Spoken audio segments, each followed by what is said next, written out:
नमस्कार, मैं हूं केशव तिवारी और अलग अंदाज में रहती हैं खबरें हमारी। नगर निगम अध्यक्ष राजेश चतुर्वेदी पालन के विरुद्ध कांग्रेस पार्टी ने अविश्वास प्रस्ताव लाने का पत्र 9 सितंबर को कलेक्टर अनुराग वर्मा को सौंप दिया।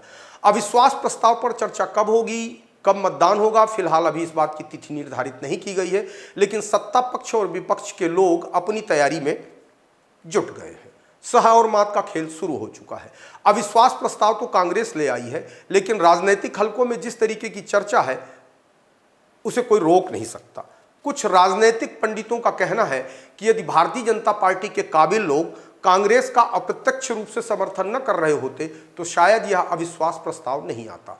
भारतीय जनता पार्टी का अंतर्कलह अविश्वास प्रस्ताव के माध्यम से सड़कों पर इस तरीके से उतर आएगा किसी ने उम्मीद नहीं की थी, और शायद इसी अंतर्कलह की वजह से सतना का विकास नहीं हो पा रहा है। वहीं रीवा सतना के मुकाबले दिन प्रतिदिन कोई न कोई तरक्की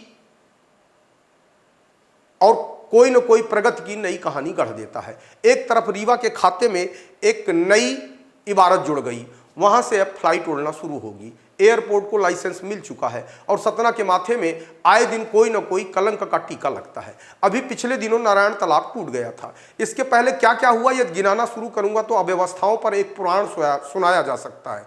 बीते 30 वर्षों में जो आज तक सतना में नहीं हुआ वह अब होने जा रहा है। बीते 30 वर्षों में किसी भी अध्यक्ष के विरुद्ध कोई अविश्वास प्रस्ताव नहीं लाया गया, लेकिन सतना के इतिहास में यह पहला अवसर है जब किसी अध्यक्ष के विरुद्ध अविश्वास प्रस्ताव लाया जा रहा है। जब इस संबंध में नगर निगम के अध्यक्ष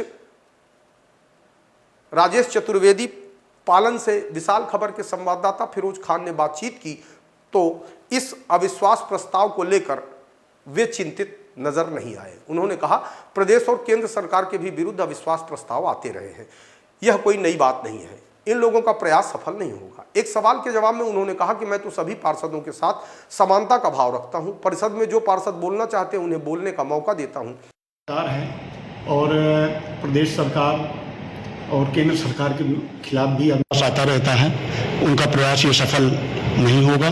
मैं तो सभी पार्षदों को समानता के भाव से जब परिषद की बैठक में बैठता हूँ तो सभी को बोलने का अधिकार देता हूँ। एक ही मंच होता बोलने का, अगर वो अपनी समस्या वहां नहीं बोलेंगे तो कहां बोलेंगे। जब उनसे यह पूछा गया कि भारतीय जनता पार्टी के ही पार्षद आपसे नाराज हैं तो उन्होंने इस आरोप को सिरे से निराधार बताया और अविश्वास प्रस्ताव को लेकर कहा कि मुझे इस बात का कोई डर नहीं सता रहा कि मुझे किसी प्रकार की दिक्कत होगी और यह अविश्वास प्रस्ताव गिर जाएगा। मतलब कांग्रेस के पार्षद आरोप लगा रहा है, विपक्ष के नेता है वो कह रहे हैं कि भारतीय जनता पार्टी भी पार्षद परेशान है, मतलब उनकी बात नहीं सुनी जा रही, हम तो कांग्रेस के हैं, हमारी तुम्हारी सुनी नहीं जा रही है। इस तरीके का आरोप आप पर लगा रहे हो। उनका आरोप निराधार है। मैं तो सभी की समस्याएं सुनता हूँ। आप लोग भी परिषद की बैठक में आते हैं, देखते हैं। अभी पिछली बैठक में ही विपक्ष द्वारा 8 बिंदुओं पर चर्चा करने के लिए पत्र दिया गया था, जिसमें उनके पूरे 8 प्रश्नों पर उनकी चर्चा की गई और मिनट्स के साथ उनको भी प्रश्नोत्तरी जो बनती है उसका भी उत्तर उनके सभी के पास, सभी पार्षदों के पास पहुंच चुका है। ऐसा कोई मामला तो आपसे जो आपके बाहर ऐसा कोई डर आपको सता रहा है? नहीं, मुझे कोई डर नहीं सता रहा और सफल नहीं होगा। बस मैं इतना कहूँगा, सभी पार्षद मेरे हैं, मेरे साथ हैं और मेरी भारतीय जनता पार्टी जो परिवार है मेरे पूरे सब साथ में, मुझे कहीं कोई दिक्कत नहीं, किसी प्रकार की कोई दिक्कत नहीं। इतना ही नहीं, जब इस संबंध में शहर के महापौर योगेश ताम्रकार से विशाल खबर के संवाददाता फिरोज खान ने बातचीत की तो उन्होंने कहा कि यह अविश्वास प्रस्ताव बिना वजह लाया गया है। अविश्वास प्रस्ताव तो तब लाया जाना चाहिए जहां सामंजस्य न हो, किसी के काम न हो रहे हों। इसके अलावा अविश्वास प्रस्ताव लाने वाले दल के पास यदि बहुमत होता तो बात समझ में आती। महापौर ने कहा कि सतना नगर निगम की तारीफ पूरे मध्य प्रदेश में होती है क्योंकि यहाँ बड़े सामंजस्य के साथ काम होता है।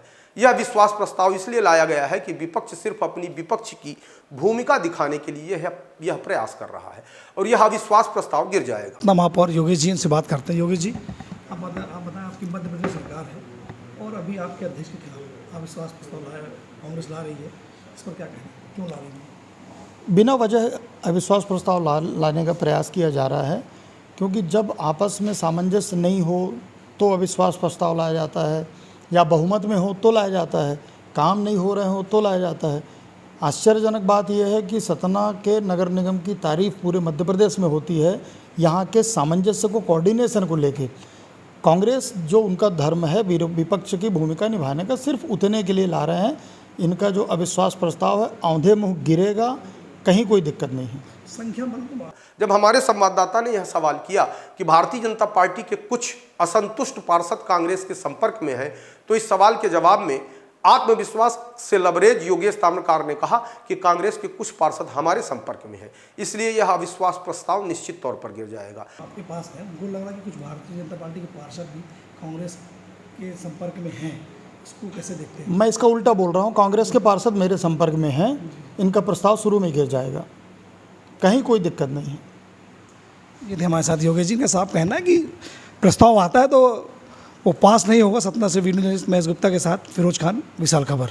अविश्वास प्रस्ताव को लेकर जिस तरीके से शहर के महापौर योगेश ताम्रकार और नगर निगम के अध्यक्ष राजेश चतुर्वेदी पालन बहुत चिंता में नहीं दिखाई दे रहे हैं और उनका आत्मविश्वास उनकी बातचीत और चेहरे से झलक रहा है। वहीं नगर निगम में कांग्रेस के नेता मिथिलेश सिंह इस बात को लेकर आश्वस्त हैं कि इस अविश्वास प्रस्ताव के माध्यम से नगर निगम का अध्यक्ष हटना निश्चित है, क्योंकि सिर्फ कांग्रेस के पार्षद ही नहीं, भारतीय जनता पार्टी के भी पार्षद नगर निगम अध्यक्ष के रवैये से परेशान है। फिलहाल इस अविश्वास प्रस्ताव का परिणाम क्या होगा यह तो मैं दावे के साथ नहीं कह सकता, लेकिन इतना जरूर कह सकता हूं कि शहर के पार्षदों की बल्ले बल्ले है, क्योंकि जब भी नगर निगम अध्यक्ष के चुनाव हुए, जिन लोगों ने भी नगर निगम अध्यक्ष के चुनाव लड़े हैं उनने दिखा करके तो नहीं, लेकिन चोरी चोरी पार्षदों को खरीदा है। और जब हम लोग नेताओं के साथ एकांत में बैठते हैं तो वह इस बात की स्वीकारोक्ति भी करते हैं कि भाई साहब इसको छापिएगा नहीं, लेकिन हमने इस पार्षद को इतना दिया, तब उसने वोट दिया। इस आधार पर हम यह कह सकते हैं कि एक बार तिजोरी फिर खुलेगी और कुछ पार्षद सब्जी मंडी में जिस तरीके से सब्जी बिकती है इसी तरीके से मोल भाव करके बिकेंगे। आपको हमारी खबरें कैसी लगती हैं कमेंट बॉक्स में आके कमेंट कर सकते हैं, लाइक कर सकते हैं, शेयर कर सकते हैं। और यदि आपको हमारी खबरें अच्छी लगती है तो विशाल खबर चैनल को सब्सक्राइब कर हमें अपना आशीर्वाद जरूर प्रदान करें।